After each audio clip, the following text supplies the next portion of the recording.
Ate, huwag mong sasabihin to kay Jonathan ha. Ikaw ba, minsan ba, nung may asawa ka pa, parang feeling mo nakukulangan ka sa atensyon ng asawa mo? O nung pagmamahal niya sa'yo? Minsan oo, minsan naman feeling ko sobra-sobra. Bakit? Feeling ko kasi parang hindi na ako mahal ni Jonathan. Usapang babae sa babae, ate ha. Alam ko naman na gets mo ko eh. Ano ka ba? Mahal na mahal ka nun, no? Kung alam mo lang pinagsasabi nun sa akin, hindi ko rin sasabihin sa'yo dahil sinabi niyang huwag ko nga raw sasabihin. Tsaka, alam mo yung ganyan? Normal lang yan. Ano ka ba?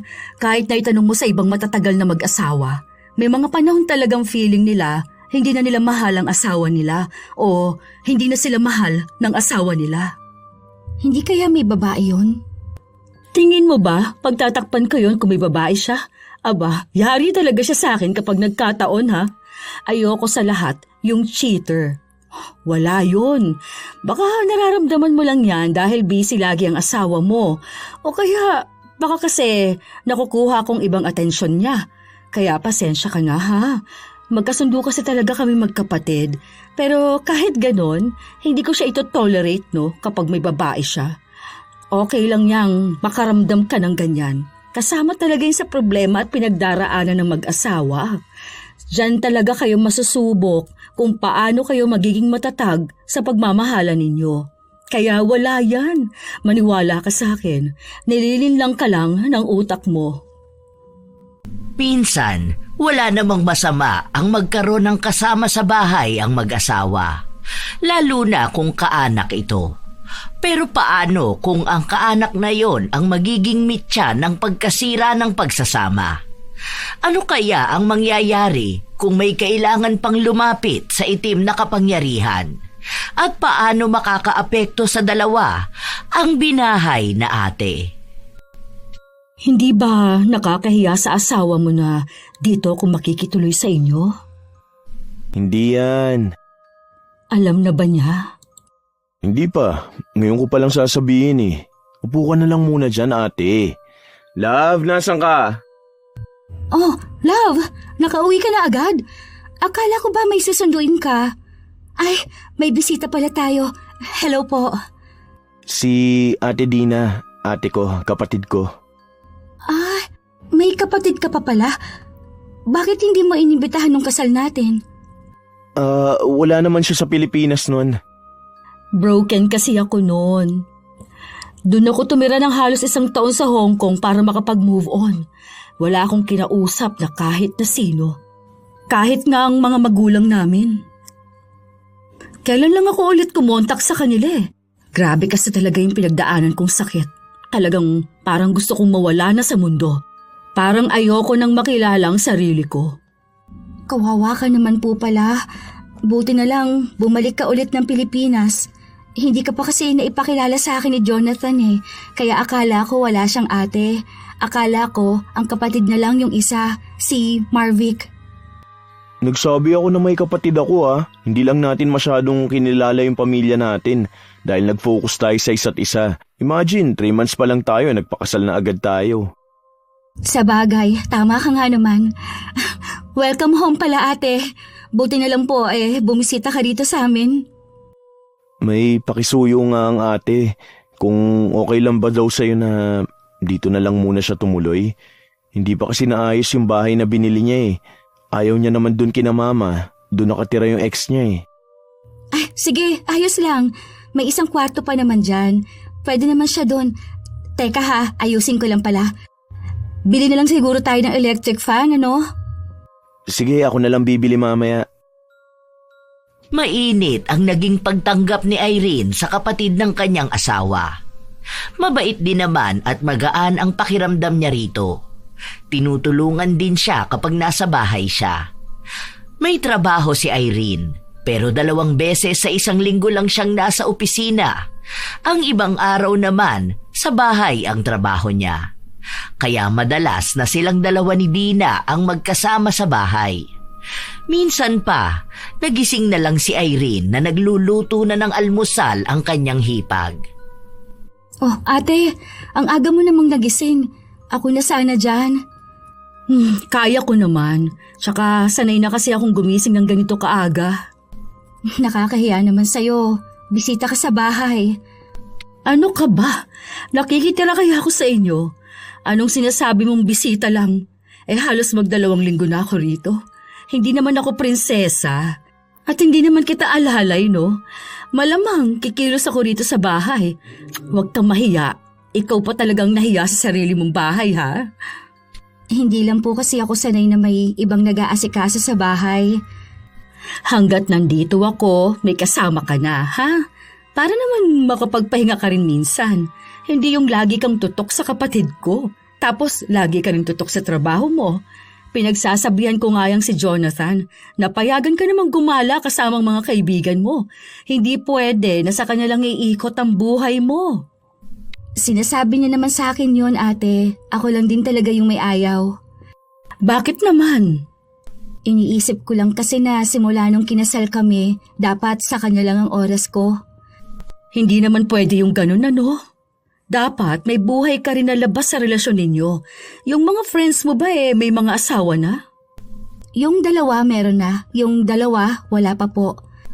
Yung 2 may asawa na, sumasama naman doon sa 2 wala kapag nagkakayayaan. Opo, ako lang talaga yung hindi. Oh, nakita mo na? Asawa pa lang naman yan.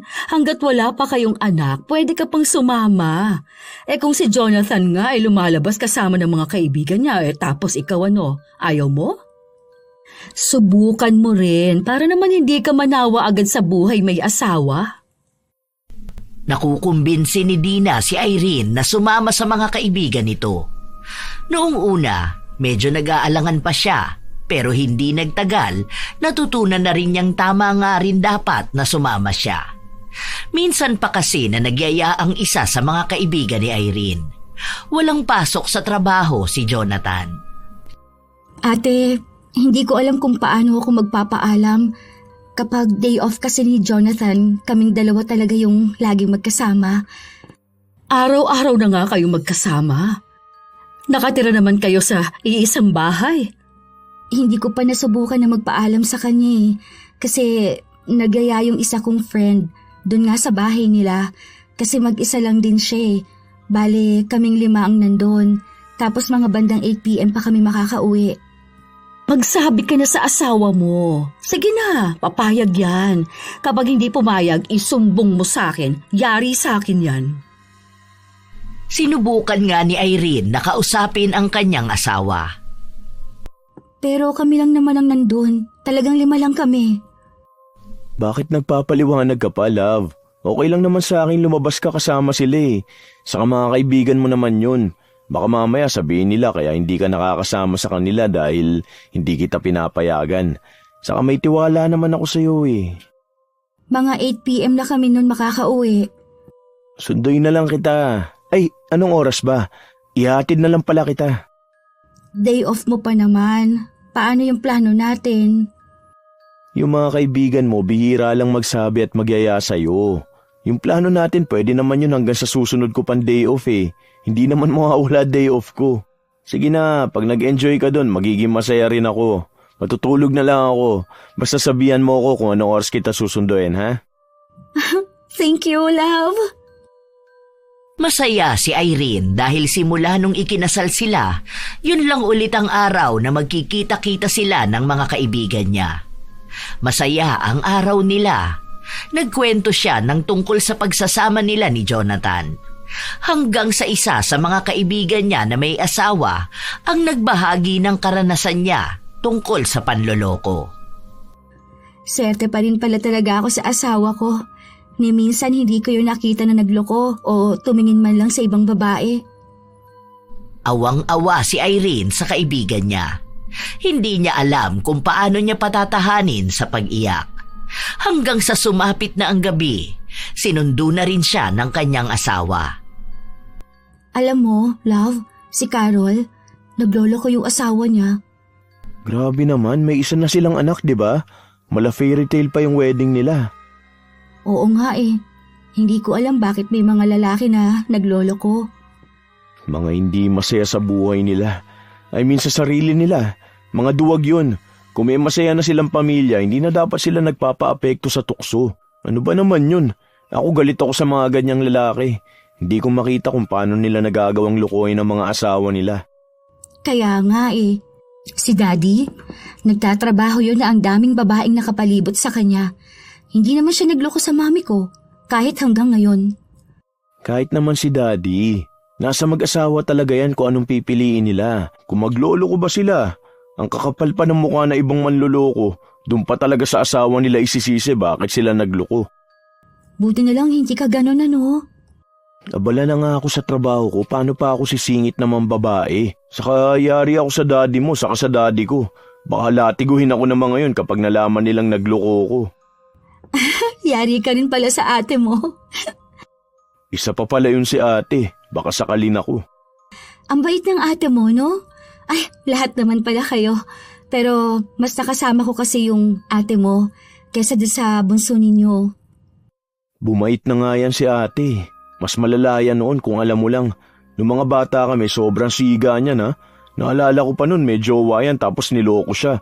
Alam mo ba kung anong ginawa niya? Sinugod niya. Pinag-umpog niya yung babae at yung dati niyang jowa. Ayun, dugo ang ulo. Putok ang kilay. Ganong kalala yun. Nakakatakot naman pala yun kalabanin. Saka hindi naman yan mabilis magalit kapag wala ikakagalit. Masyadong maano ang moralidad nun. Kapag alam niyang kasalanan at bawal, talagang hindi niya ito tolerate. Hindi ka pala talaga pwedeng mambabae. Yari ka dun sa kanya. Nung nakaraan nga, pinagbabantaan ako. Babalatan daw ako ng buhay kapag sinaktang kita. Mabuti nilang pala nakasama natin ang ate mo. Uy, kahit naman hindi natin kasama yon, hindi naman kita lolokohin, no? Biro lang. Ito naman. Masayang nagtatawanan ng mag-asawa hanggang makauwi sila ng bahay. Wala si Dina, kaya alam nilang tulog na ito. Nung gabi rin na yon ay may nangyari sa mag-asawa. Masaya lang silang dalawa. Kinabukasan, nung wala na si Jonathan, naiwan na naman ang maghipag. Ang aga mo palang natulog kagabi, ate. Hindi naman ako tulog noon. Nasa kwarto lang ako, nanonood, kaya rinig ko yun. Ay, nakakahiya naman. Pasensya ka na, ate. Ano ka ba? Normal lang naman yun dahil mag-asawa kayo o tapos bahay nyo to. Nakakahiya dahil may ibang tao kaming kasama. Napalakas ata ang boses ko kagabi. Medyo napalakas nga. Ang ninipis naman kasi ng mga pader ng bahay ninyo. Paano kapag may mga anak na kayo niyan? Dapat sa susunod, palagyan nyo pa ng harang para hindi marinig ng mga bata kung sakali man. Tapos kayo na lang din yung magpigil, hindi pa? Nasanay kasi kami na kaming dalawa lang yung magkasama eh. Hindi ko na naaalala na may ibang tao pa pala dito sa bahay. Pasensya ka na talaga, ate. Okay na yon. Siguro, basta sa susunod kapag may mga anak na kayo, ayusin nyo na lang. Masasanay din kayo niyan. Ay, oo nga pala, kumain ka na ba? Naka-fasting ako, ate. Mamaya pang 12 ang kain ko. Ang payat mo na nagpa-fasting ka pa. Ayoko kasing tumaba, ate. Nitong mga nakaraan kasi kain ako ng kain. Ang sarap ba naman ng luto mo? Hindi na. Huwag ka magbawas ng timbang mo. Ang ganda na nga ng katawan mo. Ayoko, ate. Mas lalo akong tataba nito kapag hindi ako consistent. Wala ka pang anak. Huwag mong tipirin ang sarili mo. Hala, sige, kumain ka dyan. Hindi na nakatanggi pa si Irene, lalo na nung mismong si Dina ang nagsandok para sa kanya. Sa mga sumunod na araw, palaging ganon ang nangyayari.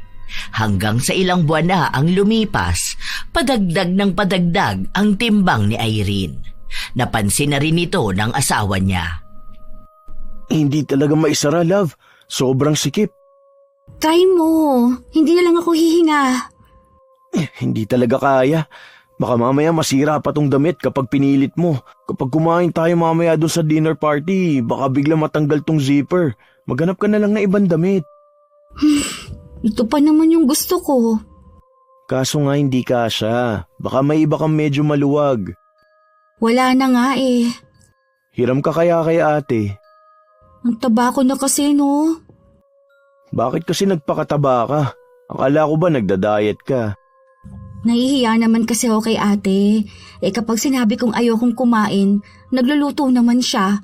Baka mamaya bigla yun magtampo kapag tumanggi ako. Si ate, ang payat na niya ngayon. Iyon nga yung napansin ko. Buti pa si ate, no? Ang bilis niyang pumayat. Sasama ba siya sa atin mamaya? Oo, kasi dalawa kayong inilista ko ron eh. Nahihiya tuloy akong sumama. Kahit na anong pilit ni Irene, hindi niya talaga maisuot ang damit na gusto niya. Paano nga naman niya magagawa yon kung pinataba na siya ng hipag? Habang si Dina, mas numipis at naging balingkinita ng katawan. Para bang nagkapalit sila ng hubog. Ate, baka may damit ka dyan na pwede kong magamit? Pili ka na lang dyan. Ano yung hawak mo? Ito nga dapat yung susuotin ko, kaso hindi naman nakasya sa akin. Pwede ko bang sukatin? Ay sige lang ate, hanap muna ako ng pwede kong maisuot. Nagkasya kay Dina ang damit, kaya hiniram na lang niya. Hindi man maamin ni Irene na naiinggit siya, yon ang nararamdaman niya. Para sana sa kanya ang magandang damit na yon, pero hindi kaya ng katawan niya. Habang ang mga damit ni Dina, hindi niya gusto ang estilo.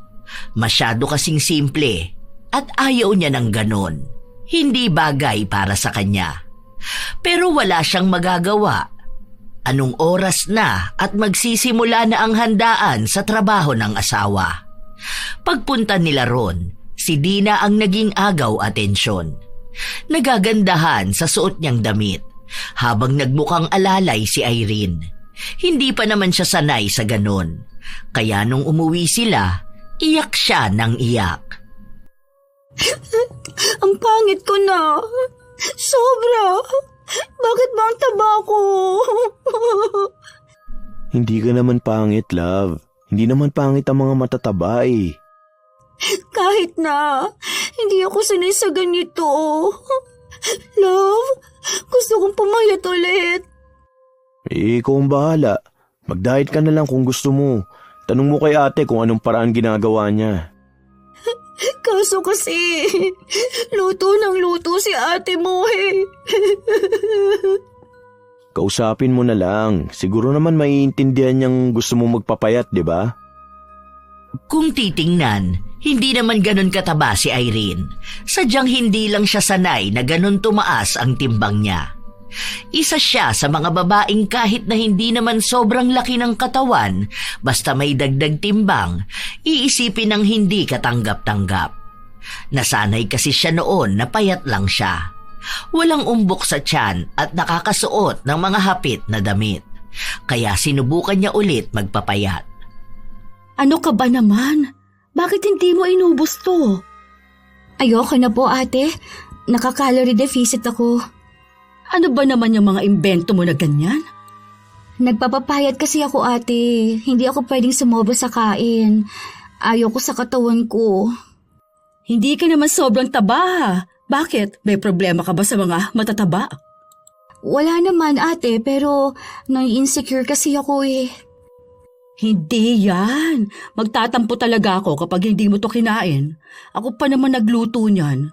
Habang niluluto ko yan, iniisip ko na magugustuhan mo, tapos ayaw mo pala? Pasensya ka na ate ha, ayoko na talaga. Simula sa pagtanggi ni Irene, doon na rin ang araw na tila ba nagkaroon ng agwat sa kanilang dalawa ni Dina. Parang kapag silang dalawa na lang ang magkasama sa bahay, para bang hindi sila magkakilala. May mga pagkakataon pang nagiging magkasalungat na ang kanilang opinyon na nakakaapekto na rin sa samahan ng mag-asawa. Minsan pa, kinausap ni Jonathan ang asawa. Parang hindi kayo okay ni ate. Paano? Minsan kasi gusto niya yung masusunod. Parang kapag gusto niya, dapat gusto ko rin. Hindi naman yun pwede, love.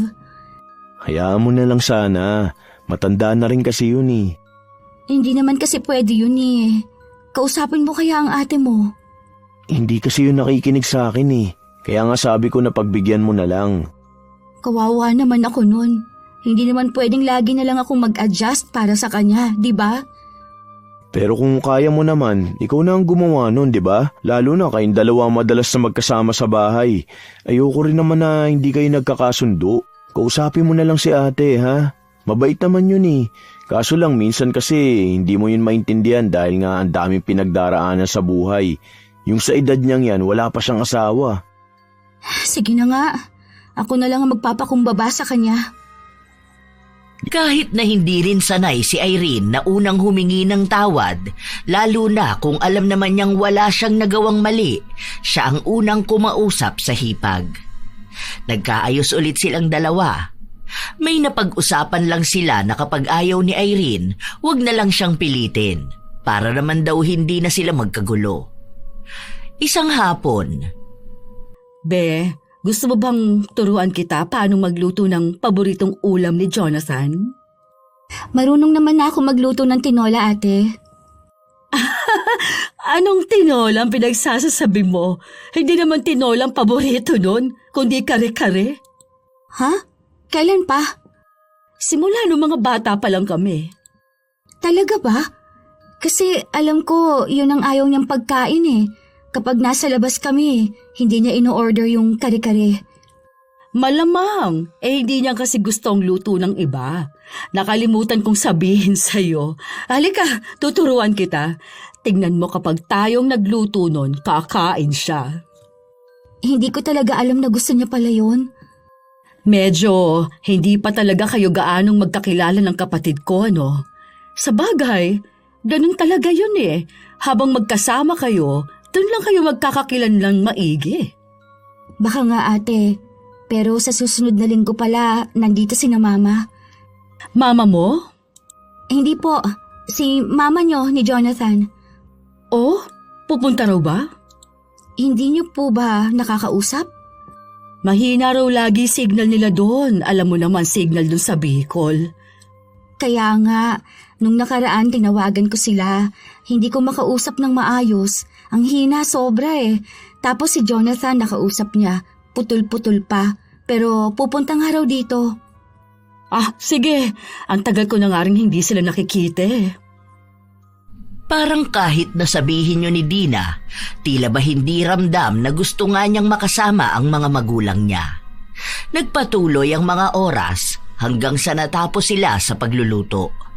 Pagod na pagod noon si Irene, kaya nagpaalam na muna siyang matutulog. Anong oras na rin noon at malapit nang umuwi ang asawa niya. Nagpapagising na lang siya kapag dumating si Jonathan. Ngunit noong nagising siya, tapos nang kumain ang dalawa. Gising ka na pala, love. Kain ka na. Anong oras na ba? Bakit hindi niyo man lang ako ginising? Ang sarap ng tulog mo eh. Pagod na pagod ka kaya hindi na kita ginising. Ang sarap ng ulam. Siya talagang nagluto niyan. Ah, talaga ba? Ang galing naman talaga ng asawa ko na yan. Ang sarap mo magluto ah. Natuto ka na agad kay ate. Ako lang mag-isa kakain yan? Oo, tapos na kami. Magsha-shower lang din ako. Si ate matutulog na yata. Okay lang, wala namang hugasin sa kusina. Nahugasan ko naman lang lahat yun. Eat well, love. Hindi kumibo si Irene pero sobrang sama talaga ng loob niya. Hindi niya akalain na kumain si Jonathan nang hindi man lang siya hinihintay. Gusto pa naman sana niyang makita ang reaksyon ng asawa sa luto niya. Tapos ang mangyayari, siya lang ang mag-isa sa kusina. Kaya kahit na kaninang umaga lang siya kumain, hindi niya tinikman ang ulam. Naluluha na siyang bumalik sa higaan nila. Naghihintay na baka suyuin siya ng asawa. Oh, ang bilis mo naman yata kumain, love. Konti lang ba kinain mo? Diet ka na naman? Pumayat ka na nga, oh. Hindi ako kumain. Fasting ka? Wala akong gana. Ah, baka dahil dun sa iniinom mo. Yung para hindi ka magutom o kaya hindi ka nagkikrave. Yun ba? Hindi kumibo si Irene. Ipinaparamdam niya sa asawa na masama talaga ang loob niya. Pero wala itong pakialam sa kanya. Humiga lang si Jonathan matapos nun ay humihilik na agad. Ni hindi man lang tiningnan kung maayos ba talaga siya. Kaya naiyak na lang siya.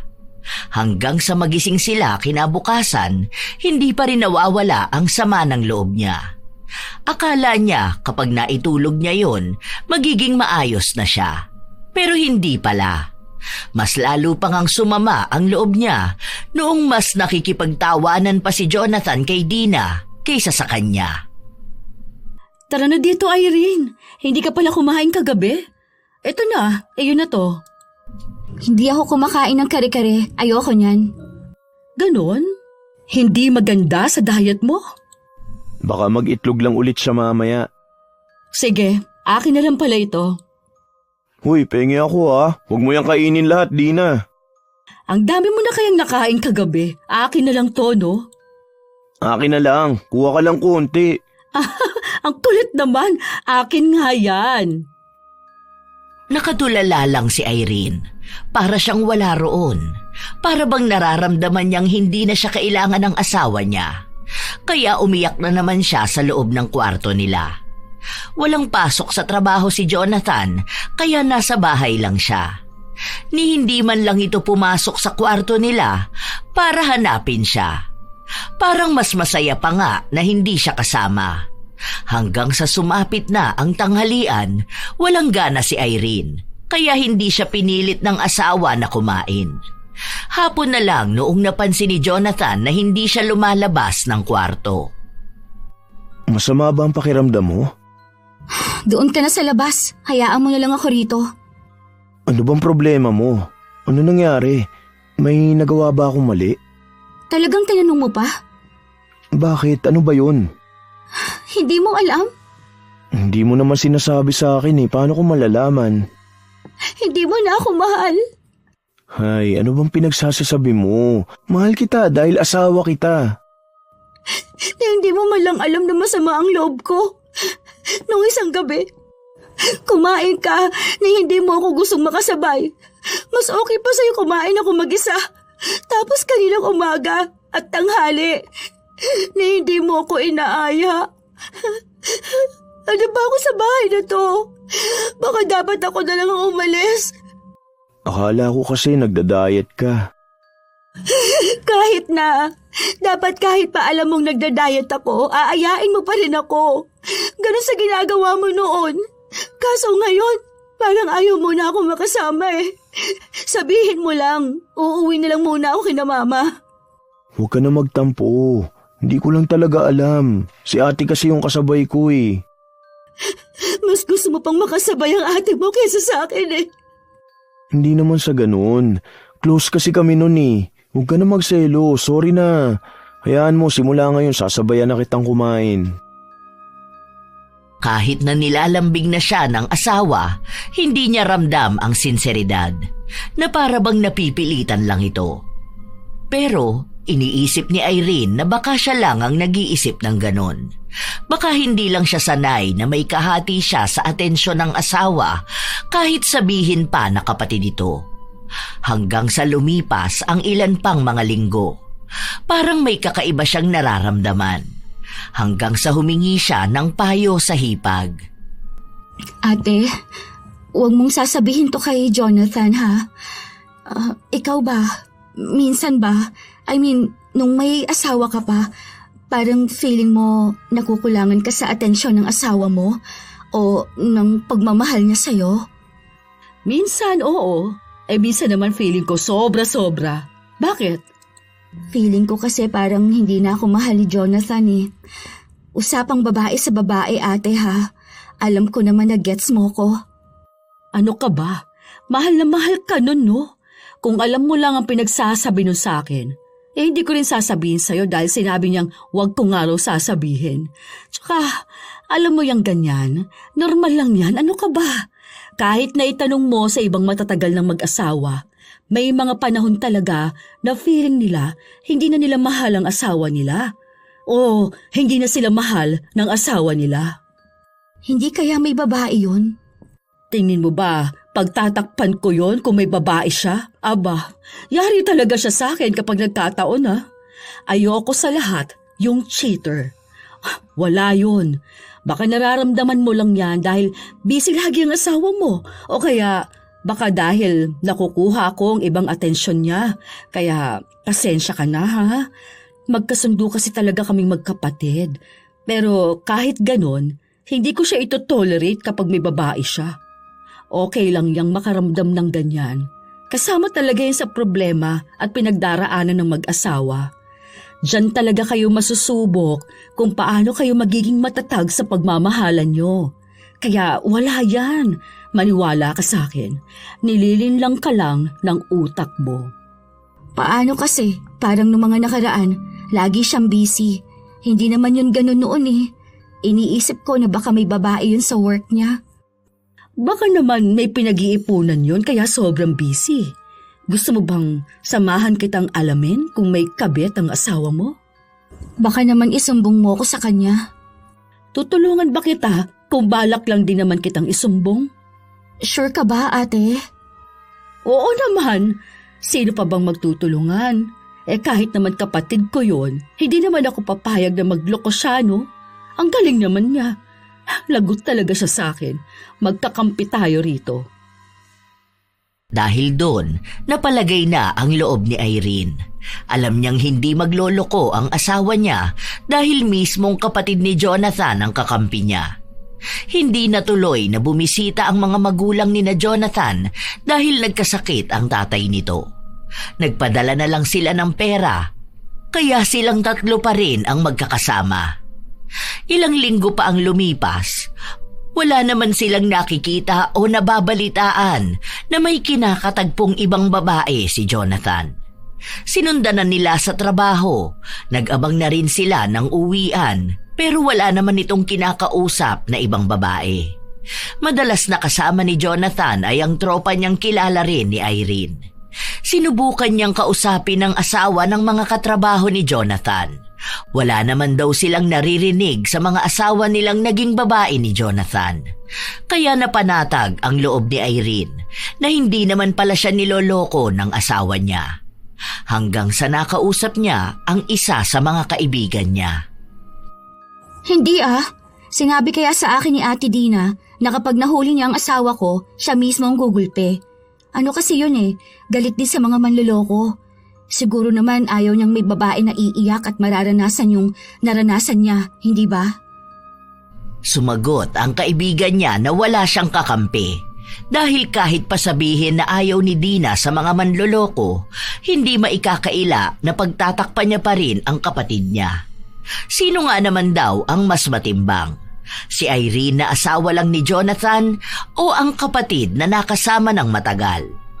Doon na napaisip si Irene na baka nga tunay na hindi niya kakampi si Dina. Pinapalabas lang na siya ang pinapanigan dahil lang sa ayaw nitong mapahiya at masabihan. Kaya si Irene na lang mismo ang nag-imbestiga. Love, ikaw ba gumalaw nitong phone ko? Yung nagsi ng mga messages? Oo. Bakit? Hindi ko ba pwedeng tingnan kung anong pinag-uusapan niyo? Ano naman bang pag-uusapan namin ng mga katrabaho at katropa ko? Tungkol lang tong usapan namin sa parts ng motor. Wala naman. Gusto ko lang malaman. Bakit nga? Hindi mo naman yan ginagawa nun ah. Gusto ko nga lang makita kung anong pinag-uusapan ninyo, tsaka kung sino bang kausap mo. Masama ba yun? Pinag-iinalaan mo ba ako? May dapat ba akong ipaghinala sa'yo? Wala akong babae, ano ba naman yan? Oh, di wala. Bakit parang nagbabagong itsura mo? Nagagalit ka ba? Nagtataka lang ako. Hindi ka naman kasi ganyan noon eh. Baka ikaw ang naglolo ko. Ako talaga? Ako talagang pinag-iisipan mo ng ganyan? Bakit ako rin ang pinag-iinalaan mo? Alam mo naman na bahay at trabaho lang ako. Ang sabi nila kung sino nag-ihinala, siya yung gumagawa. Hindi ako manloloko. Oh, mas lalo naman ako. Umiinit na ang tensyon sa dalawa. Kaunti na lang ay magsisigawan at maglalabasan na sila ng mga hinaing nila. Mabuti na lang ay pumagitna sa kanila si Dina para lang palamigin ang tensyon sa mag-asawa. Ikaw, Jonathan, doon ka sa kwarto nyo. Ayusin mo yung tono ng pananalita mo, ha? Asawa mo ang kausap mo. Bakit kasi ako pagbibintangan sa kasalanang hindi ko naman ginawa? Hindi naman kita pinagbibintangan ah. Masama na ba yung tingnan kong cellphone mo? Oh, oops. Tama na yan. Ano ba naman kayo? Hindi kayo magkakaintindihan yan kung parehas kayong mainit ang ulo.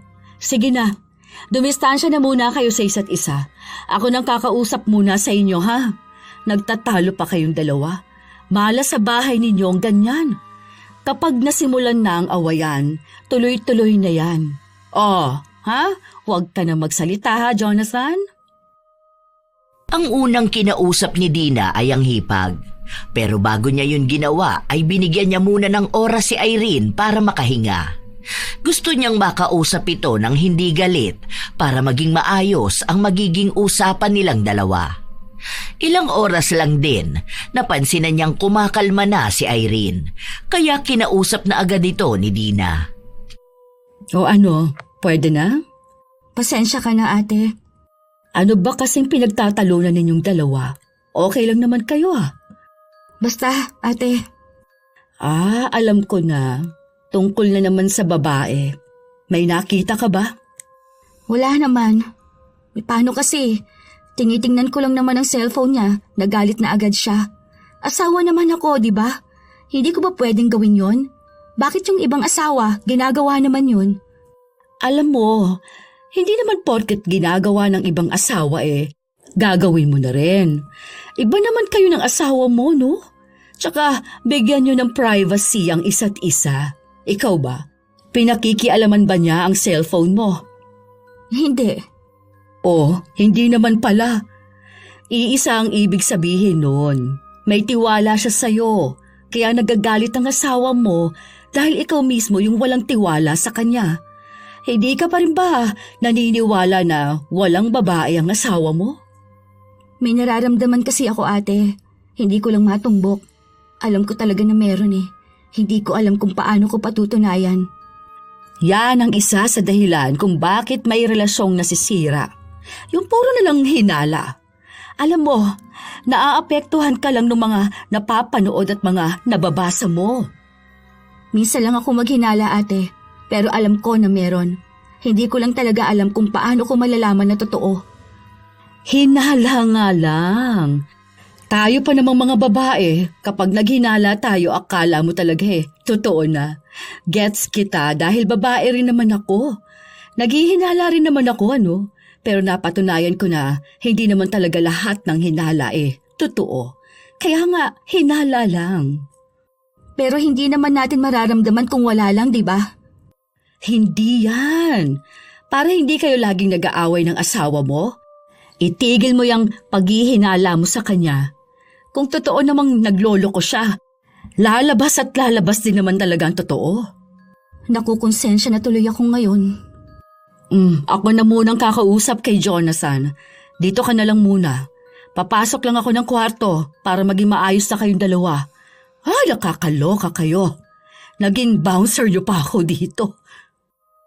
Pinabayaan na lang muna ni Irene ang kanyang asawa at si Dina sa loob ng kwarto. Matagal, hindi niya alam kung naging maayos ba ang usapan ng dalawa, pero may hindi siya mawaring pakiramdam. Ang bilis ng tibok ng kanyang puso at namamawis ang kanyang palad. Hindi niya rin alam kung babaliktad ba ang kanyang sikmura o kung anong may kumakawala sa kanyang kalamnan. Maya-maya, nagtangka siyang kumatok sa pinto, pero kusa na yung bumukas. Nanginginig pa nga ang laman niya. Okay na. Nakapag-usap na kami ni Jonathan. Magbati na kayo. Hindi kumibo si Irene dahil hindi niya alam kung anong pwede niyang sabihin. Pero tila ba may maliliit na detalye siyang nakita na hindi niya lang mapunto kaagad. Pagpasok niya ng kwarto, hingal na hingal ang asawa niya. Pawis na pawis din ito. Naging maayos sila pero hindi ibig sabihin nun na titigil na si Irene alamin kung sino ang babae ng asawa niya. Hanggang sa isang araw, nakausap ni Dina ang mga magulang ni Jonathan. Minsan kasi, hindi niya yun makausap ng maayos. Hawak din kasi ni Jonathan ang account ng nanay niya. Ang sabi niya, bantay raw yun para hindi maloko ang matanda sa makakausap nito. Pero sa pagkakataon na yun, tila ba tadhana na ang nagtulak para matawagan ni Irene ang biyenan. May mga itinanong siya. May mga bagay na unti-unting nagbibigay linaw sa kanya. Isang hapon, naabutan ni Jonathan na nag-eempake ng gamit ang asawa niya. Oh, saan ka pupunta? Di ba sabi ko sa'yo pupunta kaming Singapore para doon sa work ko? Ah, ngayon na ba yun? Oo, mamayang gabi na. Hindi mo naalala? Ang tanda ko kasi sa susunod na buwan pa eh. Sana sinabi mo sa akin para natulungan kita mag-empake. Hindi, okay na. Kaya ko naman to. Ang dami mo namang binitbit. Para namang hindi ka nauuwi niyan. Marami ba yan? Pang 3 days nga lang yan. Sapatos lang yung mukhang nagparami dito. Ah, sige, mag-iingat ka ha. Hatid kita sa airport. Oo, sige. Para hindi na rin ako mag-commute. Nakausap mo pala si mama kanina? Nangumusta lang siya. Tapos nagtanong kung kailan sila pwedeng bumisita rito. Sabi ko, pagbalik ko na lang galing ng Singapore. Yun lang? Oo, yun lang. Saglit lang naman usapan namin eh. Kita mo naman dun mga wala pang 1 oras. May meeting din kasi ako na hinihintay nun, kaya ayun, hindi ko masyado nakausap. May pagsisinungaling sa sinabi ni Irene. Yun ang unang pagkakataon na nagsinungaling siya sa kanyang asawa. Pangalawa lang ang pagsabi niyang pupunta siya ng ibang bansa kahit na ang totoo nun, hindi talaga siya aalis.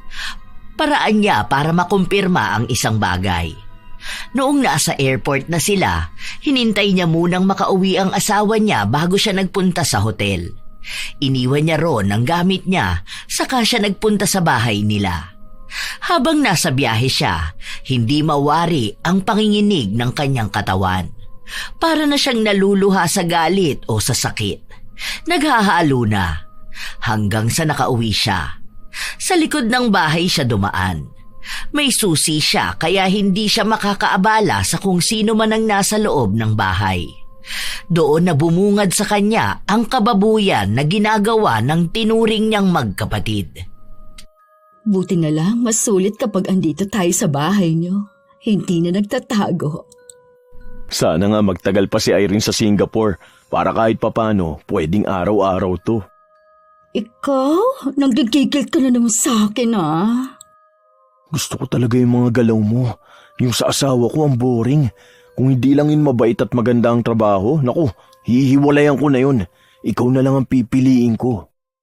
Nagpakasal ka naman kasi kagad. Hindi ko naman alam na may gusto ka pala sa akin nun eh. Saka mas matanda ka kasi sa akin. Alam mo ba, gusto ko yung mas matanda sa akin. Pero ang tanga ng asawa mo, no? Matalino naman sana siya pero hindi niya kinumpirma kung magkapatid ba tayo.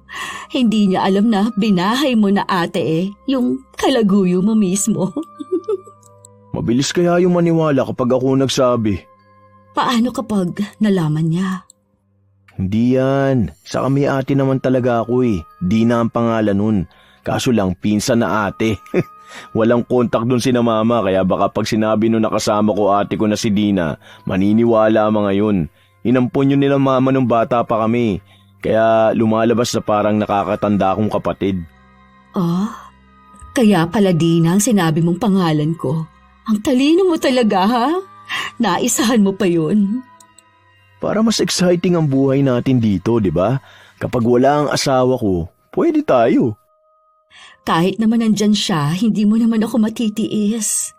Nung nakaraan nga, natutulog siya Pumuslit ka pa sa kwarto ko. Kaya nagrereklamo yun Parang wala nang nangyayari sa inyo Sa'yo palang ubos na lakas ko Nanginginig na sa galit si Irene. Pinamukha sa kanya ang lahat ng kasinungalingan ng dalawa. Ang taong inakala niyang kapatid ni Jonathan, ang taong hinahanap niyang kalaguyo nito. Halos mag-iisang taon na siyang pinaglalaruan ng dalawa. Galit na galit siya pero hindi niya sinugod ang dalawa. Umalis siya ng bahay Kahit na ang umiyak, hindi na niya magawa dahil ang alam niya lang gusto niyang makapaghiganti. Kung ginawa siyang tanga ng dalawa, dapat lang din siyang makipaglaro ng taguan sa kanila. Hindi pagganti ng panloloko sa asawa niya, kundi ang mas higit na galit na pwedeng bumalik sa dalawa. Habang wala siya, alam niyang masaya si Dina at Jonathan. Nanggigigil na siya, pero pilit niyang nilalabanan ang emosyon.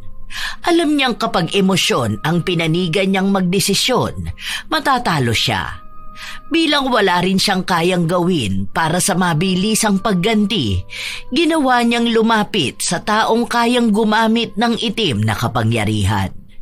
Noong natapos sila sa paggawa ng ritual, bumalik siya sa bahay nila na para bang wala siyang alam.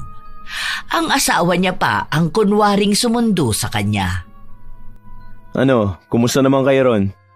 Ganun pa rin naman. Nakapag-close lang agad ng deal. Kayo, kumusta naman kayo sa bahay? Okay naman kami ni ate. Masarap ba? Ha? Yung pasalubong kong pagkain, hindi mo na kasi binitawan eh. Oo. Ganito sana ipapabili ko sa'yo kaso lang hindi ko na nasabi. Paano mo kasi masasabi nagmamadali ka ng umuwi? Parang mas atat ka pa sa bahay. Hindi may hinahabol kasi akong palabas noon. Nagtatampo ka ba? Hindi, biro ko lang yon. Hanggang sa makauwi sila, pigil na pigil pa rin si Irene na sabihin sa dalawa kung ano ang alam niya. Nandidiri na siya sa asawa niya na kahit tabihan niya, halos ayaw na niya. Hindi niya rin alam kung paano niya titingnan si Dina. Isang babae na minsang inakala niyang maituturing niyang nakatatandang kapatid na nagpapayo sa kanila. Nawala na siya ng respeto sa dalawa.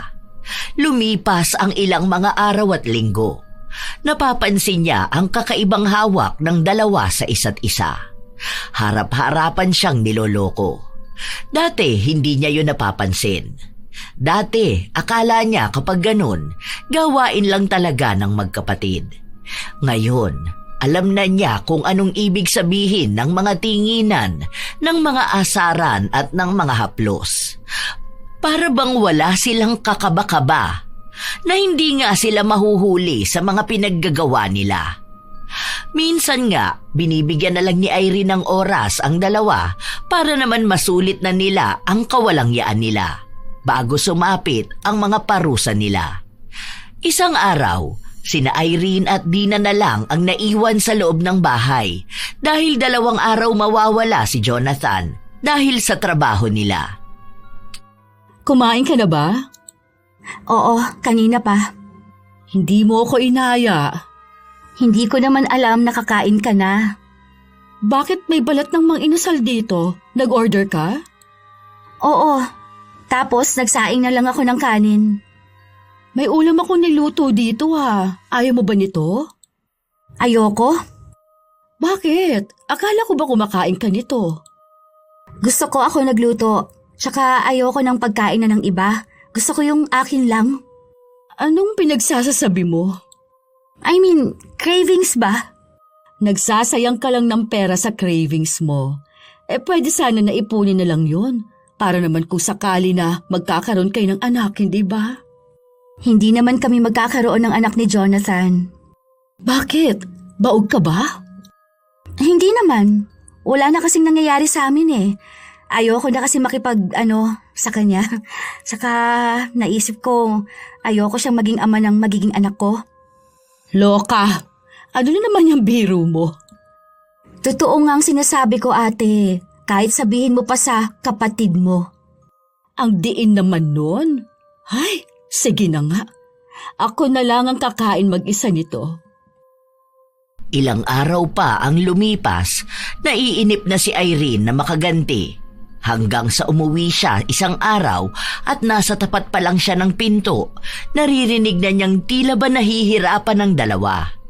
Mahinahon lang siyang lumapit sa mga yon. Nasa sala ang dalawa. Walang damit pang itaas si Jonathan habang nakaduster lang si Dina. Grabe! Parang may humihiwa talaga sa sikmura ko. Sobrang sakit. Aray ko. Sakit, grabe. Ang sakit naman itong lalamunan ko. Para ako natinik. Kaso, gumagalaw yung tinik, aray ko. Sakit. Irene, tulungan mo kami. Ano ba kasing ginawa ninyong dalawa? Baka naman kasi may ginawa kayo na hindi nyo naman dapat ginawa. Wala naman. Grabe. Kakaiba yung sakit. Aray. Kada gagalaw ako kumikirot ang banda rito sa sikmura ko. Grabe naman. Aray ko. Uminom kaya kayo ng gamot. Baka naman kinakabag ka na niyan kasi nakadaster ka lang tapos nakabuka ka. Wala ka pa atang panty. Aray! Dalhin mula kaya kami sa... aray ko. Mamaya ng konti. Magpapahinga muna ako. Grabe pa naman traffic banda sa may simbahan. May prosesyon kasi dun eh. O kaya bukas na lang siguro ng umaga. Anong bukas pa? Hindi na nga namin kaya eh. Aray ko, dalhin mo na kami sa ospital. Ayoko na. Para na akong mamamatay nito. Mamatay agad? Hindi yan. Baka may nakain lang kayong hindi dapat kainin. Pagod din kasi ako ngayon. Inom lang kayo ng tubig, baka gumaling din yan. Pinabayaan ni Irene ang dalawa na magdusa sa sakit na hindi sila hinahayaan na makagalaw. Nanghihina kasi ang dalawa kaya walang ibang narinig buong magdamag kundi ang paghingi ng tulong ng dalawa. Tinatawag nila si Irene para tulungan silang dalhin sa ospital. Para hindi niya marinig ang ingay ng dalawa, nagpatugtog na lang siya. Alam niyang makakatulog siya ng maayos dahil alam niyang nagsisimula na nga ang paghihirap ng dalawa na matagal na niyang hinihintay. Halos 10:00 na noong nagising siya kinabukasan. Naabutan niya sa sala ang dalawa, nakahiga sa sahig.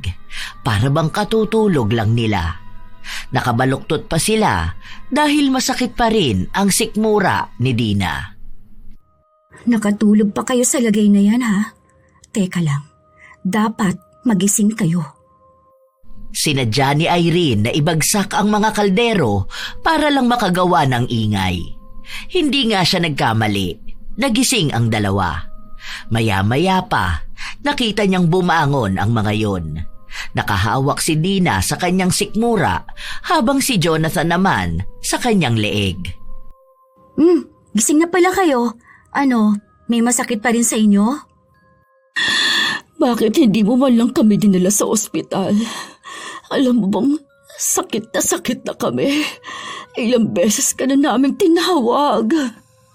Hanggang ngayon nga, masakit pa rin eh. Nawala na ako ng boses. Nung nakatulog na kami, nag-ingay ka naman. Hindi ko naman sinasadya yun. Magluluto sana ako ng almusal natin eh. Hindi ko pala nahawakan na maigi yung kaldero sa ilalim. Ayun, nahulog. Tsaka pagod din talaga ako kagabi. Kaya natulog na lang ako. Nakatulog ka pa kahit nahirap na kami. Malay ko ba kung totoo yun? Tsaka nawala naman na ata ngayon. Kain na muna tayo tsaka tayo pumunta ng ospital. Kalmado lang si Irene. Kung tutuusin, alam ng asawa niya na dapat ay hindi na ito maapakali lalo na kung may sakit siya. Ganun kasi ang ugali ni Irene. Ayaw niyang nahihirapan ng kanyang asawa. Kung may masakit nga lang kay Jonathan, hindi na nakakatulog ang asawa niya. Paano pa kaya yung halos mamatay na siya sa sakit, tapos parang baliwala lang sa asawa? Hindi na nagsalita pa si Irene. Nagluto siya ng pagkain. Noong kumain ang dalawa, sabay pa silang sumuka. May lumalabas na mga maliliit na uod sa mga suka nila. Mga buhay. Ano yan? Bakit may ganyan? Nasusuka pa ulit ako. Feeling ko may mga ipis na naglalaro sa sikmura ko. Mas malalaki yung ipis sa akin. Bakit ganun? Feeling ko nakabara sa lalamunan ko. Habang sumusuka ang dalawa ng mga ipis, kasabay ng kulay berdeng likido, tahimik at kalmado lang si Irene na inuubos ang pagkain niya. Halos magmakaawa na sa kanya ang dalawa, pero wala siyang ibang ginagawa. Inaalog na nga ni Jonathan ang lamesa para lang sabihin sa kanya na tumayo naman siya at asikasuhin sila. Pero walang ibang ginagawa si Irene. Para bang wala siyang mga kasama. Hindi na kasi gaanong makapagsalita ang dalawa dahil tuloy-tuloy ang pagsuka nila. Nanghihina na rin sila. Si Dina, halos humiga na sa sahig. Tapos na akong kumain. Wait lang. Ligo lang ako tapos punta na tayong ospital, ha? Para bang normal na araw lang kay Irene. Para bang hindi niya nakikita na naghihirap ang dalawa. Nung natapos na siya, nagpunta sila ng ospital. Doon lang kahit na paano natigilan ang sakit na nararamdaman ng dalawa. May ibinigay pang ang gamot sa kanila. Dok, bakit po parang may mga ipis na lumalabas sa suka namin? Yung akin po maliliit lang. Yung kay Jonathan, yung medyo malalaki. Tapos kulay green po yung suka namin. Talagang nagkalat sa bahay yung mga ipis. Totoo po yun, Dok. Kahit itanong niyo pa sa asawa ko. Pasensya na po kayo, Dok. Kagabi pa po sila walang tulog eh. Hindi ko nga po alam kung anong pinagsasabi nila. Pero baka po dala na lang din yun ng sama ng pakiramdam nila. Nagsasabi kami ng totoo. Alam ko naman nakita mo yun eh. Inapakan mo pa nga yung ipis, di ba? Huwag mong palabasin na parang nasisiraan kami ng bait. Paiinumin ko na lang po sila ng gamot sa tamang oras. Salamat po, Doc. Patuloy na pinaglalabanan ng dalawa ang pagsuka nila ng ipis. Kaya pinagtitinginan sila ng mga tao roon. Tanging si Irene na lang ang nag-udyok sa dalawa na umuwi na. Dahil kung ayaw nila, iiwan silang dalawa at uuwi siyang mag-isa. Mabuti na lang ayaw din ng dalawa na hindi sumabay sa kanya. Habang nasa sasakyan sila, humihilab na naman ang sikmura ni Dina. Huwag kang susuka sa kotse ko. Ikaw ang paglilinisin ko. Bakit ba ganyan ka makitungo sa amin? Ano bang masama namin ginawa sa'yo? Normal lang naman sana na samahan mo kami sa ospital. Day off ko ngayon. Nakakaabala kayo sa akin. Ikaw nga ang kumausap dyan sa asawa mo. Nasusuka na naman ako. Bakit naman ganun ang sinabi mo na hindi kami sumusuka ng ipis? Nakita mo naman yun ah. Baka gusto mong isipin nilang lahat na nababaliw na tayo. Ano? Baka mamaya dalhin kayo sa mental hospital niyan. O kung pinilit natin, baka bigla kayong operahan. Buklatin niyang tiyan ng ate mo. Mag-alala ka pa sa kanya. Gawin niyan experiment sa lab. Sana pinagtanggol mo man lang kami. Dami kong iniisip at gagawin.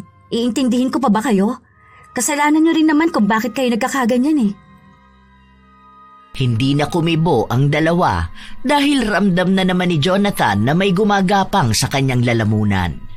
Ibig lang sabihin nun, baka masuka na naman siya at puro ipis ang lumabas. Nung nakauwi na sila, sumuka nga sila. Nasa tapat pa lang sila ng bahay. May mga kapitbahay silang nakikita ang mga ipis na sinusuka nila. Nandidiri at natatakot sa kanila. Pumasok na lang kayo. Matutulog na ako. Halos gumapang na ang dalawa, makapasok lang sa loob ng bahay. Tinatawag nila si Irene pero hindi ito tumutugon sa kanila. Hanggang sa lumipas pa ang ilang mga araw, hindi na nakapasok si Jonathan sa trabaho. Minsan kasi habang may kausap siyang kliyente, nasukahan niya ito at gumapang ang ipis na galing sa suka niya. Dahil doon, galit na galit ang amo niya at walang pagdadalawang isip na sinesanti siya. Nagugutom na ako. Wala pa ba tayong pagkain? Hindi pa nagluluto si Irene. Ang sakit na rin lalo ng sikmura ko. Dagdag pa kasi yung gutom. Kanina pa ako hindi kumakain. Yung kinain ko ng almusal, naisuka ko rin. Dapat lagi tayong may nakahandang pagkain. Paano tayo iinom ng gamot?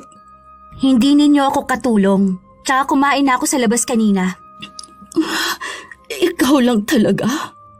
Alam nga namang isama ko kayong dalawa, di ba? Nakakahiya naman sa mga makakakita ng suka ninyo doon. Bakit hindi mo man lang kami inuwian ng pagkain? Wala naman kayong pinadalang pera sa akin eh. Bakit ko kayo bibilhan? Oo nga pala. Sa susunod na araw, on-site na ako mag-work. Ayoko na ng work from home. At bakit? Sino na mag-aalaga sa amin ngayon? Eh di kayong dalawa. Maniwala akong hindi ninyo gusto na malayo ako. Eh yun nga ang pangarap nyo, di ba? Yung maiiwan kayong dalawa rito sa bahay.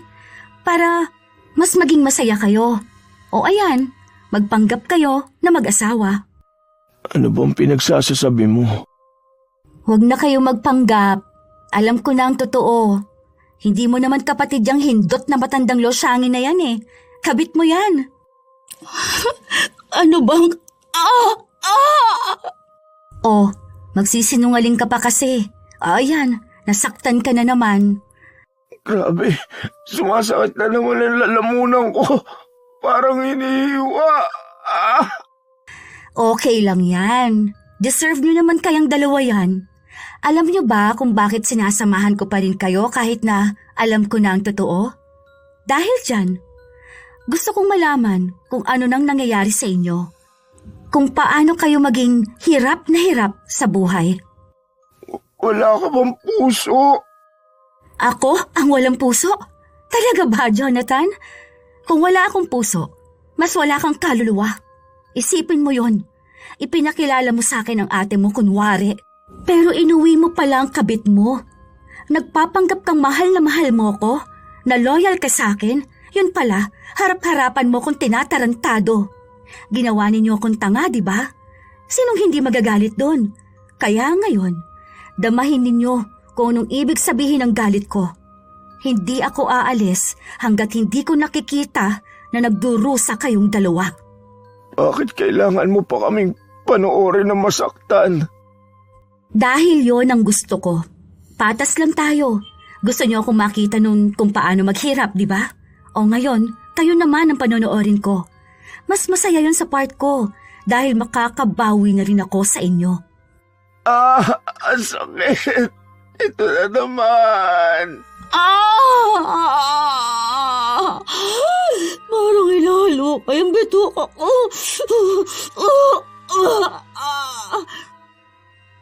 Namilipit ng higit pa ang dalawang manloloko.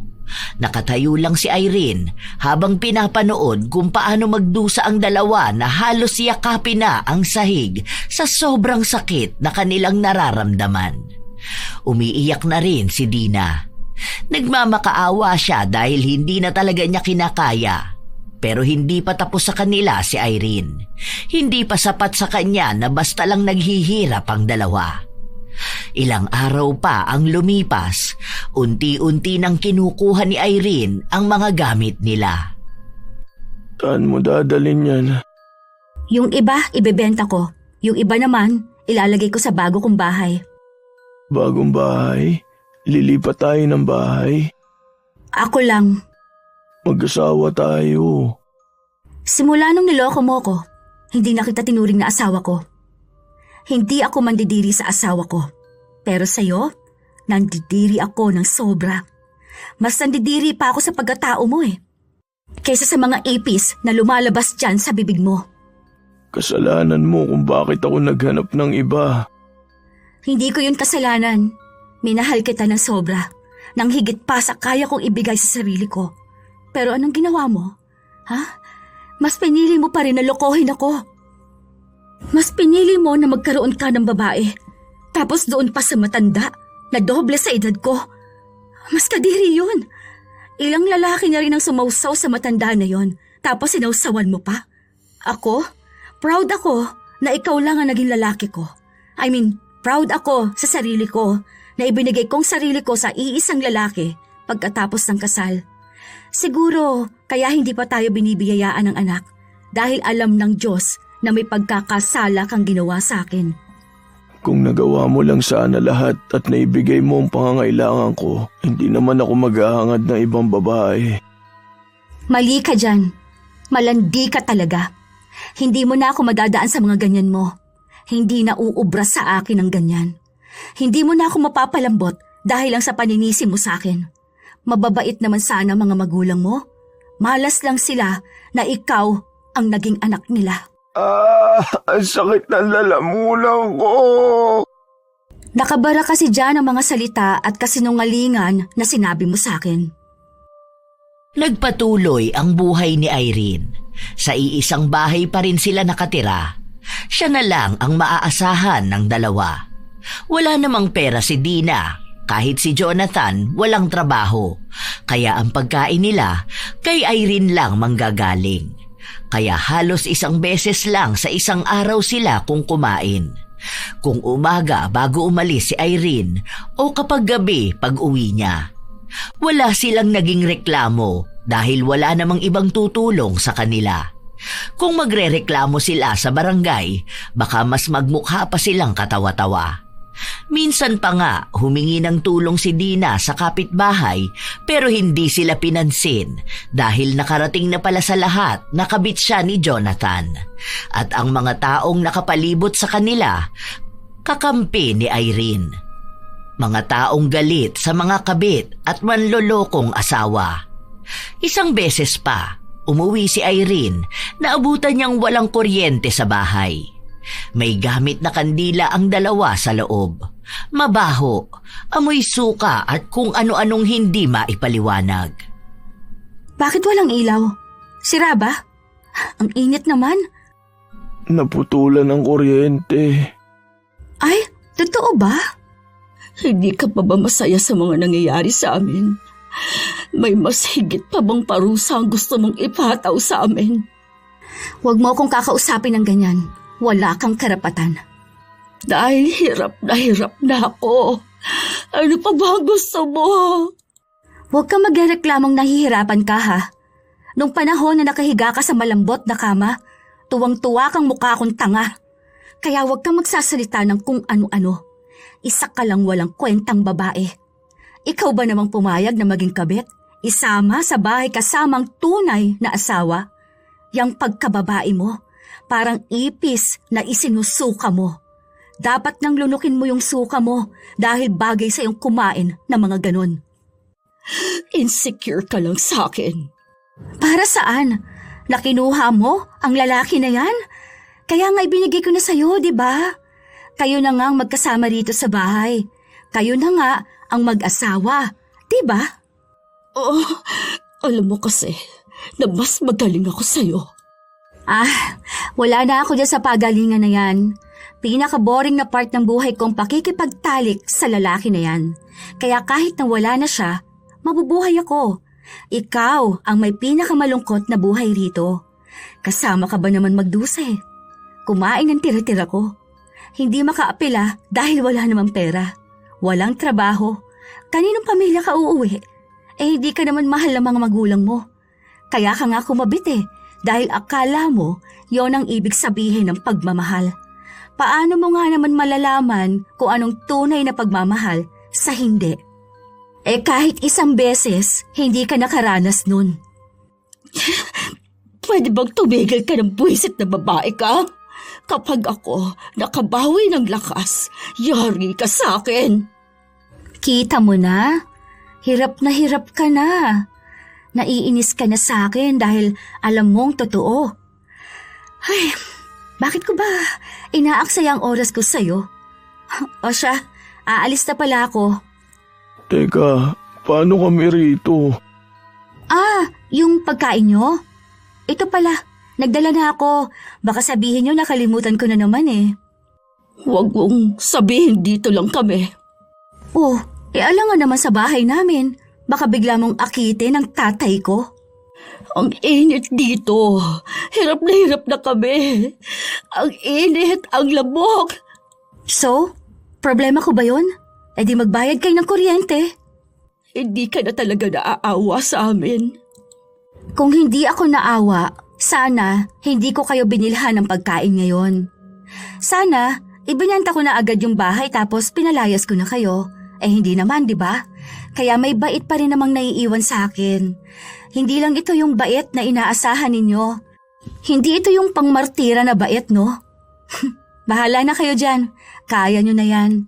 Kung mahal nyo ang isa't isa, dapat sa hirap man o sa ginhawa, magkasama kayo. O ayan, magkasama kayo sa hirap. Hindi lang puro pasarap. Kahit na anong pakiusap at pagmamakaawa ng dalawa, hindi pa rin sila pinakinggan ni Irene. Umalis ito at umuwi sa bahay na binili niya. Payapa siyang natutulog doon habang naiisip niyang hirap na hirap ang dalawa sa mainit at malamok na lugar. Noon, kapag wala siya, gumagawa ng milagro ang dalawa. Ngayon na iniiwan na niyang magkasama ang dalawa, hindi na nila magawa yon dahil pareho na silang nahihirapan. Mga tanghali na nung umuwi si Irene sa kabilang bahay. Wala siyang trabaho kaya ang gagawin niya, lilinisin ang bahay. Alam niyang puno yun ng suka. Ayaw niyang pabayaan ang bahay dahil kapag natapos na ang pagsasampa niya ng kaso sa asawa, ibebenta niya ang bahay na yon. Naabutan niyang tulog ang dalawa. Anong oras na mga tulog pa kayo, ha? Sige, magising kayo ngayon. Kumuha ng tubig si Irene. Ibinuhos niyang direkta sa dalawa. Nagulat ang mga ito kaya napabalikwas ng tayo. Habang si Irene, para siyang walang ginawang mali. Nagwalis pa nga siya at kinuskos ang mga natuyong suka. May mga patay na ipis kaya yun din ang nililinis ni Irene. Ano ba yan?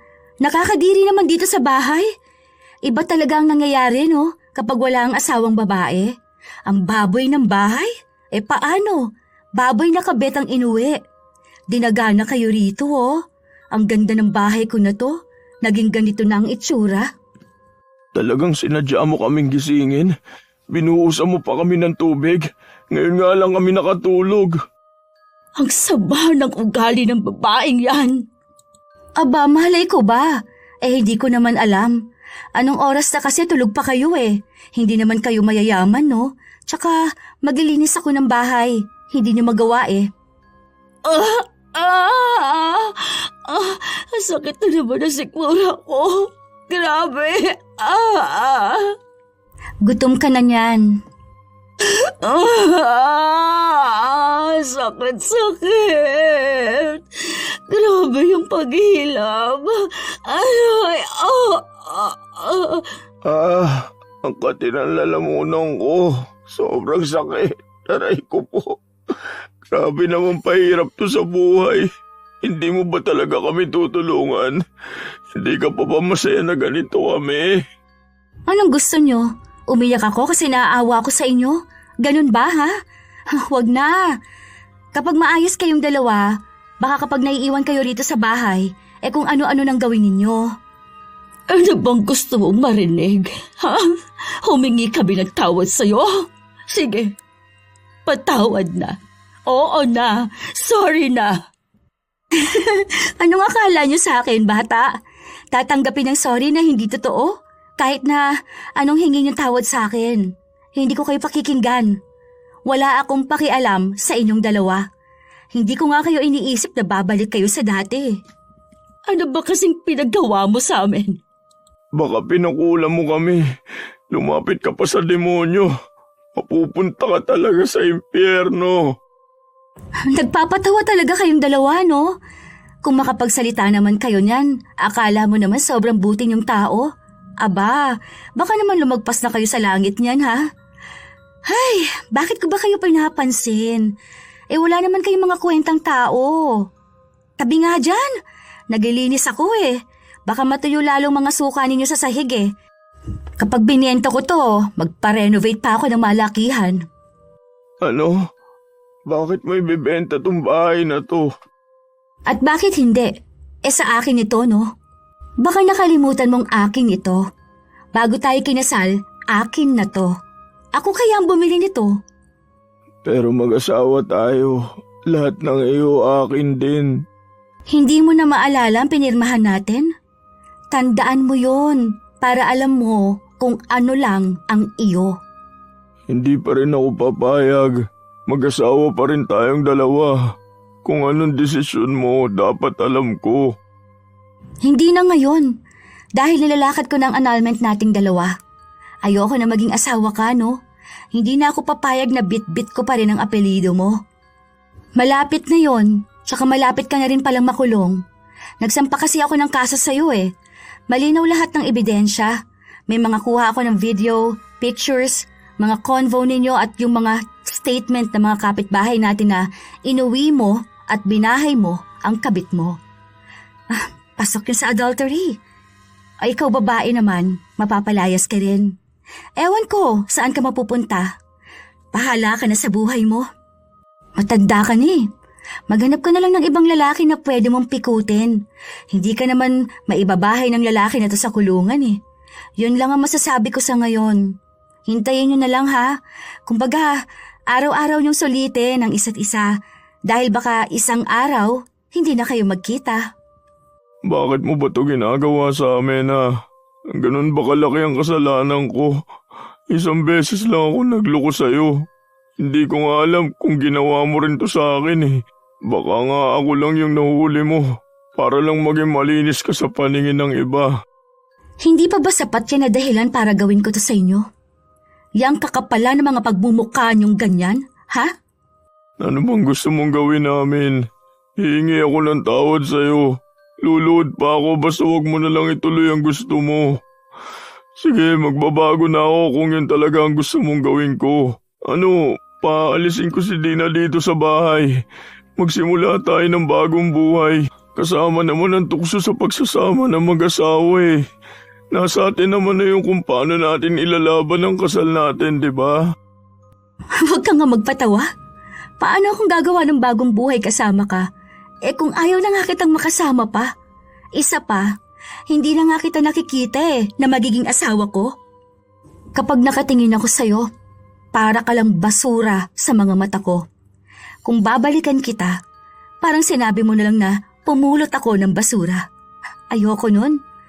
Kapag natapos na tayo, ibig sabihin nun, tapos na tayo.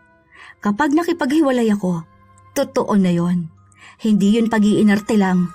Kaya itong action na ginagawa ko, totoo at seryoso na ako. Paano na yung pangako na binitiwan natin sa altar? Hindi naman ako ang may kasalanan kung bakit hindi natin yun napanghawakan, di ba? Ako ba ang nagkasala? Pero ikaw naman ang unang sumuko eh. Ikaw ang hindi nagpatawad. Yun ang pinakamabigat na kasalanan. Mas mabigat naman ang pakikiapid. Kasama naman yun sa 10 utos ng Diyos. O ayan, gagamit ka na naman ng relihiyon para mapagtakpan ang kasalanang nagawa mo. Wala na. Yun na yon, Jonathan. Tapos na tayo. Wala na akong pagmamahal sa'yo, ni katiting. Halata na hindi nga nagbibiro si Irene. Talagang naging matigas siya. Pinapakita niya sa asawa niya na kahit isang pagkakamali lang yun, pinili niya pa rin yun. Pinapamukhaan niya rin na hindi lang iisa ang may kasalanan, kundi nagtaksil si Jonathan. Hindi naman mangyayari yun sa kanila at kung hindi pumayag si Dina na magpanggap na kapatid para lang maging magkasama silang dalawa, maayos sana ang pagsasama nilang mag-asawa. Kaya pinili nilang magkaroon ng kasalanan. Kaya pinili din ni Irene na gumanti at huwag magpatawad. Dahil para sa kanya, iba-iba naman ang mga tao. May nagsasabi sa kanya na magpatawad siya dahil asawa niya yun o dahil tao lang sila. Pero hindi niya pinakikinggan ang mga taong nagsasabi sa kanya nun. Dahil para sa kanya, siya ang nakaramdam ng sakit. Siya ang niloko, kaya hindi niya ibabase ang desisyon sa opinyon ng iba. Siya ang may kakayahang magdesisyon para sa kanyang sarili. Magpapatawad siya dahil yon ang gusto niya, hindi dahil yon ang sinasabi ng iba. Umakyat na ang kaso. Nagkaroon na ng progreso na paghihiwalay ng dalawa at ang pagpapakulong ni Irene kay Jonathan. Minsan pa, isang hapon, nagpunta si Irene sa bahay kung nasaan ang dalawang tao na nagtaksil sa kanya. Dinig na dinig niyang hirap na hirap ang mga ito. Grabe, parang awa niyo na, tama na. Ayoko na. Sobrang sakit na. Gusto ko na ito matapos. Aray ko po. Pagod na ako sumuka ng insekto. Pagod na ako masaktan. Gusto ko na ng pahinga. Kung papatayin niyo man ako, ngayon na lang. Huwag niyo na akong pahirapan pa ng ganito kalala. Ayoko na. Ako rin. Ayoko na. Grabe. Utang na loob. Gusto ko na matapos itong sakit na ito. Ikaw kasi ang may kasalanan nitong lahat. Sana, hindi na lang ako sumama sa'yo. Ako pa ngayon ang may kasalanan. Kung hindi mo sana ako inakit. Kung hindi ka sana pumatol sa akin, di ba? Ikaw naman ang may gusto noon. Ikaw pa nga pumilit sa akin sumama ako sa'yo. Tapos, ang pakilala mo sa akin kapatid mo. Dahil ayaw mong mahuli ka kaagad ng asawa mo kapag lagi kang aalis o late kang uuwi. Pumayag ako dahil pinangakuan mo ko ng magandang buhay. Hindi lang ako may kasalanan nito. Pero mas malaki ang kasalanan mo. Nangakit ka ng lalaki na may asawa na. Pero, sinabi mo rin naman sa akin nung una na wala kang asawa. Sakit. Nasusuka na naman ako.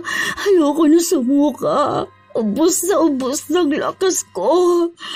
Hindi naman nauubos ang ipis na isinusuka ko eh. Alam nyo, wag na kayong magsisihang dalawa.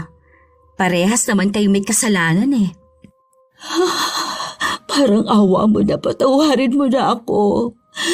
Alisin mo na kung ano man ang inilagay mo sa akin. Pangako, iiwan ko ang asawa mo.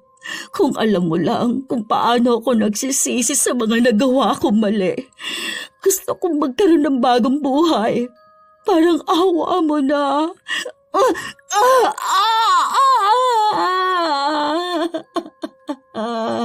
Ngayon ka pa talaga hihingi ng tawad sa akin kung kailang huli na ang lahat? Dahil ngayon ko lang napagtanto kung anong maling nagawa ko. Kaya sana mapatawad mo ako. Parang awa mo na. Ayoko na ng ganito. Ang sakit. Pag-iisipan ko pa kung magpapatawad na ba ako o hindi pa. Sa ngayon, hindi ko pa kaya. Lahat ng gusto mo gagawin ko. Parang awa mo na. Patawarin mo lang talaga ako. Sige na. Maawa ka na sa akin. Alam ko kung ano ang mali ko. At kung mabibigyan lang sana ako ng pagkakataon, hindi ko na ito uulitin kahit na kailan. Magsisilbi itong malaking aral sa akin. Parang awa mo na. Patawad. Nakaluhod na si Dina. Halata sa kanyang nagsisisi talaga siya sa kung ano man ang nagawa niya, habang si Irene wala siyang tugon. Dahil hindi naman niya alam kung handa na nga ba siyang magpatawad o hindi pa. Dahil para sa kanya, may sugat pa rin sa pagkatao niyang hindi pa rin nagagamot ng paghingi lang ng tawad ni Dina. Ilang araw pa ang lumipas, nasa punto ng nalalapit ng dakpin si Jonathan. Kaya kinausap na niya ang dalawa. aalis na ako. Pangako, aalis na ako kahit na ngayon mismo. Basta maawa ka sa akin. Alisin mo na itong sakit na nararamdaman ko.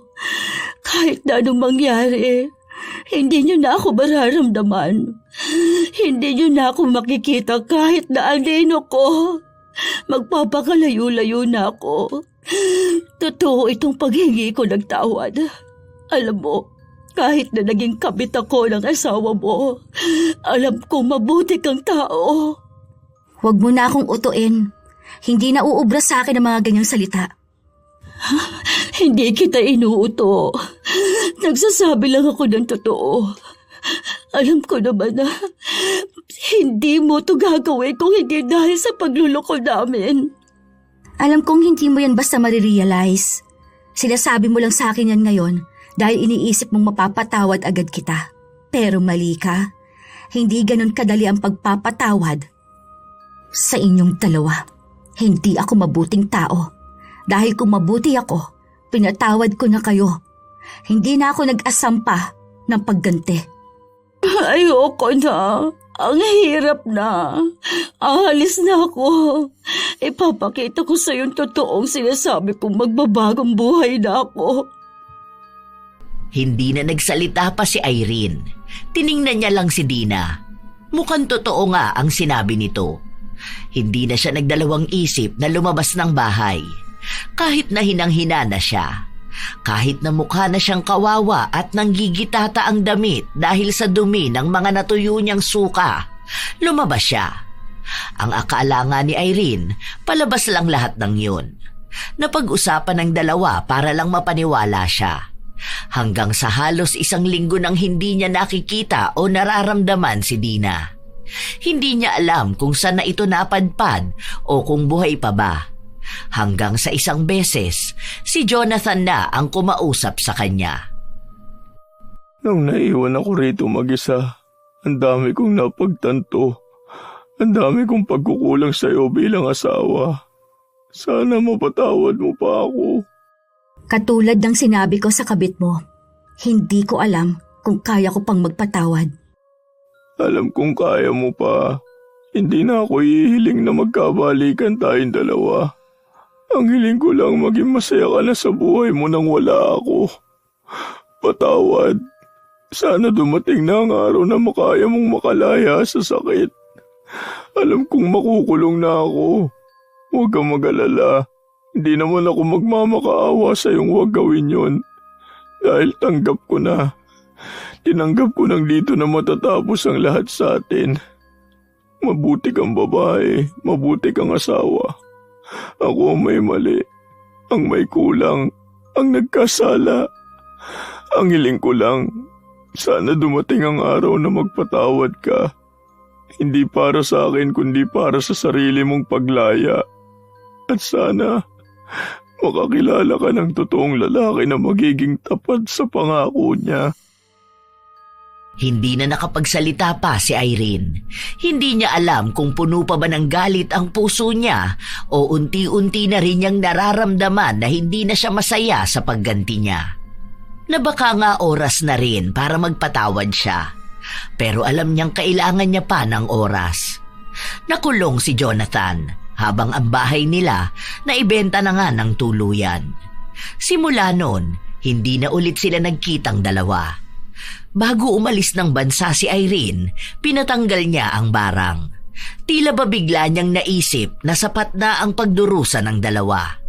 Hindi na niya kailangan pang magpataw ng barang dahil minsan ang pinakamalupit na parusa ay ang katotohanan na magiging mag-isa at malungkot at miserable na ang buhay ng taong gumawa ng masama sa kanya. Hanggang sa kasalukuyan, wala na siyang naging balita sa dati niyang asawa at sa naging kabit nito. Hindi na rin niya iniisip kung magkakabalikan ba ang dalawa na yon dahil lahat ng sakit at galit niya ay pinaubayanan niya sa langit. Humingi na rin siya ng tawad na mas pinanigan niyang lumapit sa kadiliman para sa paghihiganti. Ngayon, maayos na ang buhay ni Irene sa ibang bansa. Hindi na siya bumalik ng Pilipinas at hindi niya alam kung may balak pa ba siya. Wala pa naman siyang asawa o kasintahan dahil mas kinikilala niya ang sarili niya. Mula sa paghilom niya hanggang sa muling pagkaramdam ng pagmamahal. Kailanman, hindi magiging masaya ang buhay ng mga taong minsang nanira ng tiwala ng kanilang asawa. Masakit at nakakagalit talaga ang mabuko ang kasintahan, ang asawa o ang taong minamahal nila. Dahil ang pangako ng kasal, oras na masira ito, hindi na basta pa maibabalik at maaayos ng simpleng paghingi ng tawad. Minsan, hindi rin naman masisisi ang isang taong gumanti, lalo na kung nasaktan sila ng sobra. Dahil maaaring yon ang paraan nila para maibsan ang sakit na dulot ng kataksilan. Ang panloloko sa isang relasyon ay isang sugat na hindi madaling paghilumin. Kapag ang isang asawa ay piniling manloko, hindi lamang isang tao ang nasasaktan. Nasasaktan ang tiwala, ang mga pangako at ang mga pangarap na sabay nilang binuo. Ang tiwala ay parang salamin. Kapag ito ay nabasag, kahit pa subukang buuing muli, mananatili pa rin ang mga bitak na nagpapaalala sa sakit na naranasan. Hindi dapat gawing dahilan ang lungkot, pagkukulang o pansamantalang tukso upang ipagkanulo ang taong nagbigay ng buong tiwala at pagmamahal. Ang tunay na pagmamahal ay may kasamang respeto, katapatan at paninindigan. Kung may problema sa relasyon, mas nararapat itong pag-usapan at harapin ng may katapatan kaysa itago sa likod ng kasinungalingan at pagtataksil. Sa ganitong paraan lamang mapapanatili ang dignidad ng bawat isa. Tandaan na ang pagmamahal ay hindi dapat maging dahilan ng panlilinlang. Kung hindi na kayang maging tapat, mas mabuting maging totoo kaysa patuloy na manakit. At para sa mga nasaktan, tandaan na ang pagpapalaya at pagtanggap ay hindi pagkawala. Ito ay isang hakbang patungo sa kapayapaan at muling paggalang sa sarili. Kaya mga apo, huwag piliin magloko dahil wala nang masasaya pa sa pagsasama na tapatang pagmamahal. Kayo ba mga apo? Ano sa tingin nyo ang ginawa ni Irene? Tama lang bang naghiganti siya bago nagpatawad? Maaari niyong ibahagi sa amin ang inyong opinyon at komento tungkol sa ating bagong kwento. Naway nakapaghatid ito ng magandang aral. Ito ang inyong Lola Telang at maraming salamat sa palagi ninyong pag-aabang at pakikinig mga apo.